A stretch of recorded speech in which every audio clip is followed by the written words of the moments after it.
अस्सलाम वालेकुम दोस्तों, कैसे हैं आप सब। उम्मीद करता हूँ आप सब लोग खैरियत से होंगे। फॉरेक्स प्रो एकेडमी में खुशामदीद। ये आज हमारा एक लॉन्ग लेक्चर है मार्केट स्ट्रक्चर के ऊपर कि वैलिड मार्केट स्ट्रक्चर कैसे वर्क करती है, हम इसको कैसे जो है वो मार्क करना चाहिए। और बहुत सारे लोगों के साथ ये इशू होता है कि उन्हें मार्केट स्ट्रक्चर मैपिंग करने में मसला आता है और उनको एक चेंज ऑफ करैक्टर, एक वैलिड चेंज ऑफ करैक्टर का पता नहीं होता। उनको ये समझ नहीं आती कि अगर बुलिश ट्रेंड चल रहा है तो वो बेरिश में कब कन्वर्ट हो गया है और एक वैलिड जो है वो ट्रेंड कन्वर्टर इंडिकेशन क्या है, या वैलिड चेंज ऑफ करैक्टर कहाँ पे है, तो वो मिस्टेक कर बैठते हैं। तो आज मैंने सोचा ये चीज़ क्लियर करने के लिए कि आप सब लोगों को फ़ायदा हो जाए, जो मेरे बिगिनर्स भाई हैं खासतौर उनके लिए है, और बाकियों को भी इंशाल्लाह फ़ायदा होगा। तो यहाँ पे मैं सबसे पहले एक स्ट्रक्चर ड्रा करता हूँ। फर्स्ट ऑफ ऑल एक यहाँ पे हाई लगाया मैंने, ये एक लो और ये अगेन एक हाई लगाया, ये लो लगाया और ये हाई लगाया, ये एक लो लगाया और ये एक हाई लगाया। अब आप लोग नोट करेंगे कि प्राइस ने higher high lower low higher high higher low जा रही थी एक बुलिश ट्रेंड में, लेकिन प्राइस ने जो इसका लास्ट वाला जो एक लो है स्विंग लो, उसको ब्रेक कर दिया है डाउनवर्ड साइड। यहाँ आपकी जो है वो आसानी के लिए मैं BMS mean breakout of market structure लिख देता हूँ ताकि आप लोगों के लिए आसानी हो। यहाँ पे भी ब्रेकआउट ऑफ मार्केट स्ट्रक्चर क्या मैं शार्ट में BMS लिख देता हूँ। और यहाँ पे जो है चेंज ऑफ करैक्टर हुआ है, लेकिन ये एक वैलिड चेंज ऑफ करैक्टर नहीं है मेरे व्यू में, लेकिन यहाँ पे लोग चेंज ऑफ करैक्टर लिखते हैं। अब देखेंगे प्राइस जैसे बुलिश जा रही थी, प्राइस का जो है वो होना चाहिए था कि एक रिट्रेस लेती और अगेन हमें एक ब्रेकआउट ऑफ मार्केट स्ट्रक्चर देती, लेकिन प्राइस ने क्या किया है कि प्राइस ने नीचे एक लो को ब्रेक कर दिया है, जिसको यहाँ पे लोग कुछ ट्रेडर्स चेंज ऑफ करैक्टर बोल देते हैं। ये एक सिंपल मार्केट स्ट्रक्चर मैपिंग करके आप लोगों को दिखा रहा हूँ। यहाँ पे हो गया चेंज ऑफ करैक्टर और उसके बाद ये इंडिकेट हो गया कि अब प्राइस का जो ट्रेंड है वो चेंज हो चुका है। जो बुलिश चल रहा था बेरिश में है, अब प्राइस जो है यहाँ रिट्रेस इतना रिट्रेस लेगी और अगेन हमें यहाँ ब्रेकआउट ऑफ मार्केट स्ट्रक्चर दे रही है। अगेन प्राइस अप जा रही है, again breakout of market structure और अगेन डाउन, मतलब कि एक बुलिश ट्रेंड बेरिश ट्रेंड में कन्वर्ट हो चुका है। यहाँ पे चेंज ऑफ करैक्टर के बाद यहाँ मैं अगेन लिख देता हूँ down side breakout of market structure, यहाँ पे भी लिख देता हूँ और यहाँ पे भी लिख देते हैं और यहाँ पे। अब ये क्लियर हो गया, एक bullish trend change of character के बाद बेरिश ट्रेंड में कन्वर्ट हुआ और कंटिन्यू रहा। लेकिन मेरे व्यू से ये एक सिंपल है, एक सिंपल मॉडल है। ये ऐसे मार्केट बिल्कुल ही मूव नहीं करती सेम सेम के सीधा सीधा ऐसे ही ब्रेकआउट ऑफ मार्केट स्ट्रक्चर करवाती जाए और चेंज ऑफ करैक्टर दे और ट्रेंड चेंज कर जाए और मार्केट ऐसे ही सीधा सीधा मूव करे, ऐसा हरगिज़ नहीं होता। आप सब लोगों को शायद ये इस चीज़ का नॉलेज होगा कि प्राइस कभी भी सीधा सीधा मूव नहीं करती। हाँ, एक मॉडल के तौर पर हम ले सकते हैं कि प्राइस ज़िगज़ैग मूव करती है, जस्ट मॉडल की हद तक। प्राइस आप लोगों को हमेशा ट्रैप करा करा के जो है मारती है और उसके बाद वो ऑन वे जो भी रास्ता ले वो वहाँ मूव कर जाती है। लेकिन हमेशा जहाँ पे रिटेल ट्रेडर के स्टॉप लॉस होते हैं उनके स्टॉप लॉस हिट करके तब वो अपना रास्ता इख्तियार करती हुई निकल जाती है। ये था एक simple mapping of market structure. और अब हम नेक्स्ट जो है करेंगे, मैं अपने व्यू से अपने जो है एक्सपीरियंस के मुताबिक ड्रा करके दिखाऊंगा कि एक वैलिड मार्केट स्ट्रक्चर क्या है। और यहाँ पे जहाँ पे हमने चेंज ऑफ करैक्टर लिखा था, मैं इसको वैलिड चेंज ऑफ करैक्टर क्यों नहीं कह रहा था, ये चीज़ हम यहाँ पे देखते हैं। तो मैं अगेन यहाँ थोड़ा इसको रिमूव किया है और अगेन मैं इसको लिखने लगा हूँ ब्रेकआउट ऑफ मार्केट स्ट्रक्चर। ये एक बुलिश ट्रेंड है हमारे पास और यहाँ पे मैं लोग यहाँ पे ड्रा कर देते हैं चेंज ऑफ करैक्टर, जो कि मेरे व्यू से मैं बता रहा हूँ कि वैलिड नहीं है। ये एक अभी तक यहाँ पे वैलिड चेंज ऑफ करैक्टर नहीं है। तो यहाँ पे मैं फर्जी तौर पे अभी आपको बताने के लिए लिख देता हूँ चेंज ऑफ करैक्टर, यहाँ पे मैंने लिख दिया। अब नेक्स्ट में क्या होगा, नेक्स्ट में या तो फिर प्राइस जो है वो करेगी रिट्रेस और अगेन ब्रेक करेगी, जैसे मैं पहले ड्रा करके बता चुका हूँ। तो यहाँ पे अगर हम देखें तो यहाँ पे चेंज ऑफ करैक्टर लिखा था मैंने, यहाँ पे होना चाहिए था इंड्यूसमेंट। अगर इंड्यूसमेंट के बारे में आप लोगों को नहीं नॉलेज तो इंड्यूसमेंट के लिए भी नेक्स्ट मैं एक वीडियो बनाऊंगा जिसमें इंड्यूसमेंट क्या है और कैसे वर्क करता है, इस पर एक डिटेल वीडियो जल्द पोस्ट करूँगा। तो फिलहाल यहाँ पे हम जो है वो देखते हैं कि चेंज ऑफ करैक्टर की पे बात हो रही है। तो चेंज ऑफ करैक्टर यहाँ पे मैं वैलिड नहीं लिखता, मैं इसको एज ए इंड्यूसमेंट लूँगा। वो क्यों लूँगा, क्योंकि यहाँ पे जब भी फास्ट स्विंग या फास्ट हाई या लो स्विंग जो ब्रेक होता है तो वो आपका चेंज ऑफ करैक्टर नहीं हो सकता, वो एक लिक्विडिटी जोन होती है। यहाँ पे मैंने आईडीएम अभी मैंने ड्रा किया है, तो आईडीएम के बाद फर्स्ट चीज़ हमने फाइंड करनी होती है वो होता है instant point of interest. IDM के फौरन बाद ही वो आपकी जो बेरिश या बुलिश लेग जो आ रही होगी पीछे से, वहीं से ही हमने फाइंड करना है कि जो है हमारा पॉइंट ऑफ इंटरेस्ट वहीं से हमें मिलेगा। Point first instant point of interest के बाद हमने फाइंड करना है एक एक्सट्रीम पॉइंट ऑफ इंटरेस्ट। तो एक्सट्रीम पॉइंट ऑफ इंटरेस्ट जो है हमें यहाँ पे मिल गया है, यहाँ पे हमने extreme point of interest draw कर दिया है। सो जब भी प्राइस आएगी वापस रिवर्स, फर्स्ट ऑफ ऑल तो वो पहले आईडीएम को जो है वो स्वीप करेगी। आईडीएम जहाँ पे होगा वहीं पे ही रिटेल ट्रेडर के स्टॉप लॉस होंगे, वो उनके स्टॉप लॉस एंडिंग करेगी और उसके बाद फिर अपनी वो नीचे से इंस्टेंट पॉइंट ऑफ इंटरेस्ट या एक्सट्रीम जोन से टैप करती हुई बुलिश निकल जाएगी और लोगों को लॉस करवाती हुई जाएगी। सो इसीलिए स्टॉप लॉस हंटिंग से बचने के लिए हमने आईडीएम पे फोकस करना है। इंड्यूसमेंट, जो लोग इंड्यूसमेंट को फॉलो नहीं करेंगे वो कभी ग्रो नहीं कर पाएंगे, क्योंकि ये हमें लिक्विडिटी से बचाता है। फेक जो पॉइंट ऑफ इंटरेस्ट हैं वो जो हम मिस्टेक से ड्रा करते हैं हम उससे बच सकते हैं। सो जब भी प्राइस पॉइंट ऑफ इंटरेस्ट पे टैप करेगी तो या तो वो first instant point of interest से जो है रिस्पेक्ट करती हुई बुलिश निकल जाएगी, या फिर वो एक्सट्रीम पॉइंट ऑफ इंटरेस्ट को रिस्पेक्ट करेगी और बाय निकलेगी। तो हमारे पास यहाँ पे 2 स्पेसिफिक जोन है, एक इंस्टेंट पॉइंट ऑफ इंटरेस्ट और दूसरा एक्सट्रीम पॉइंट ऑफ इंटरेस्ट। यहाँ पे मैंने दोनों को मार्क कर दिया है।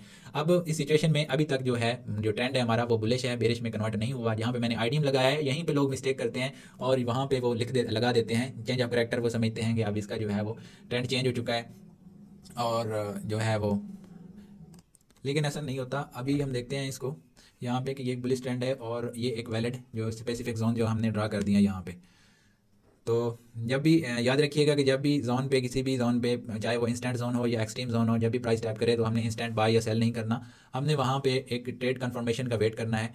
वहाँ पे कुछ खास टूल्स अप्लाई करने हैं जो हमें बुलिश ट्रेड कंफर्मेशन का यहाँ जो है वो कंफर्म करेंगे कि अब हम इंटर हो सकते हैं, तो तभी हमने ट्रेड लेनी है। अदरवाइज हमने डायरेक्टली इंटर नहीं होना, क्योंकि हमारे पास कंफर्मेशन नहीं है तो हम ट्रेड नहीं करेंगे। यहाँ तक क्लियर हो गया कि एक बुलिश ट्रेंड में मार्क स्ट्रक्चर को मार्क कैसे करना है, मैपिंग कैसे करनी है, और इसका जो है एक फेक जो चेंज ऑफ करेक्टर है उससे कैसे बचना है। ये हो गया बुलिश का। और अब नेक्स्ट जो है हम ड्रा करेंगे इसका बेरिश का। अगर आप फॉर एग्जांपल देखें तो फर्स्ट पॉइंट ऑफ इंटरेस्ट से अगर प्राइस रिस्पेक्ट करती है तो ये हमें अगेन एक ब्रेकआउट ऑफ मार्केट स्ट्रक्चर देगी अपवर्ड साइड यहाँ तक, और ये अपने बुलिश ट्रेंड को कंटिन्यू रखेगी। और यहाँ पे आईडीएम मैंने लिखा है, यहाँ चेंज ऑफ करेक्टर वाले जो समझ रहे होंगे कि ट्रेंड चेंज है उनका जो है ऊपर स्टॉप लॉस होंगे और प्राइस जो है उनके स्टॉप लॉस को हिट कर देगी और उनको लॉस होगा। जब तक प्राइस हमारे दोनों जोन को ब्रेक नहीं करती तब तक वैलिड चेंज ऑफ करेक्टर नहीं मिल सकता। अब बात करते हैं कि एक वैलिड चेंज ऑफ करेक्टर हम कैसे फाइंड कर सकते हैं। वो मैं एक अलग इधर ड्रा करता हूँ और स्ट्रक्चर, और उस पर मैं आपको ड्रा करके दिखाता हूँ अपने मुताबिक एक वैलिड चेंज ऑफ करेक्टर कैसे है मेरे मुताबिक। तो आप लोग ने इसको जो है वो गौर से देखना है ताकि आप लोगों को अच्छे से समझ आ जाए। सो यहाँ पे मैं अगेन ड्रा करने लगा हूँ।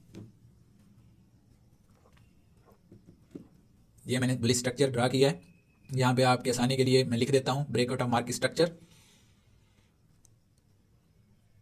यहाँ पे भी लिख देता हूँ। जैसे जैसे मार्केट अपवर्ड साइड ब्रेक कर रही है मैंने साथ ब्रेकआउट ऑफ मार्केट स्ट्रक्चर लिख दिया है। अब बात हो रही है एक वैलिड चेंज ऑफ करेक्टर पे। तो वैलिड चेंज ऑफ करेक्टर अभी मैं आप लोगों को जो है वो बताता हूँ कहाँ पे होगा। जैसे कि ऊपर मैंने बताया है कि जब भी प्राइस पहला आपका लो या हाई ब्रेक करेगी तो वो आपका चेंज ऑफ करेक्टर नहीं होगा।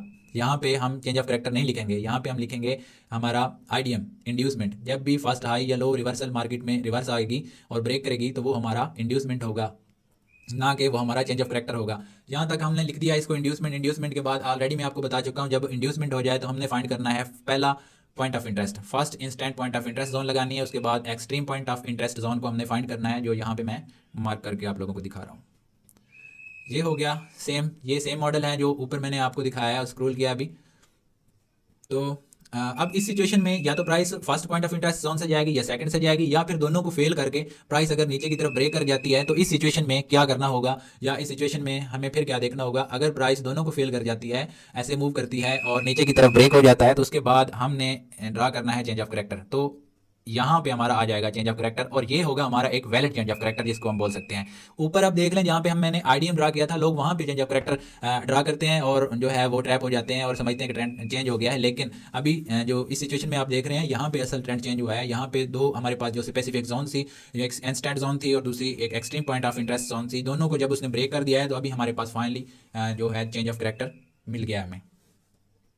अब नेक्स्ट क्या करना है, नेक्स्ट सेम उसी तरह ही करना है जैसे पहले मैंने बताया है ऊपर कि जब भी चेंज ऑफ करेक्टर होगा या ब्रेकआउट ऑफ मार्केट स्ट्रक्चर होगा तो उसके बाद हम फर्स्ट आईडीएम फाइंड करेंगे, जो यहाँ पे है, मैं यहाँ पे मार्क कर रहा हूँ हमारा इंड्यूसमेंट लाइन। अब इंड्यूसमेंट लाइन हमें मिल गया। अब इंड्यूसमेंट लाइन के बाद हमने क्या करना है कि हमने फर्स्ट जो है इंस्टेंट पॉइंट ऑफ इंटरेस्ट जो है हमने फाइंड करना है पहले, जो कि लास्ट स्विंग लेग में होगा, चाहे वो बेरिश हो चाहे वो बुलिश हो। तो यहाँ पे हमने फर्स्ट पॉइंट ऑफ इंटरेस्ट को यहाँ पे फाइंड किया और उसके बाद हमने जैसे पहले फाइंड किया था यहाँ पे भी कर रहे हैं extreme point of interest zone, जो कि टॉप पे होती है, एंड पे होती है। अब जो है हमारा एक बुलिश ट्रेंड जो था वो कंफर्म बेरिश में चेंज हो चुका है और ये हमारा एक वैलिड चेंज ऑफ करेक्टर भी हमें मिल चुका है। ठीक है, अब ये इसमें कोई शक नहीं है मतलब कोई कन्फ्यूजन वाली बात नहीं है कि हमारा जो ट्रेंड है वो बुलिश में था और बेरिश में कन्वर्ट हो चुका है। और आईडीएम भी मिल गया, आईडीएम के बाद first point of interest find किया और हमने बाद में एक्सट्रीम पॉइंट ऑफ इंटरेस्ट को फाइंड किया है, यहाँ पे आप देख सकते हैं।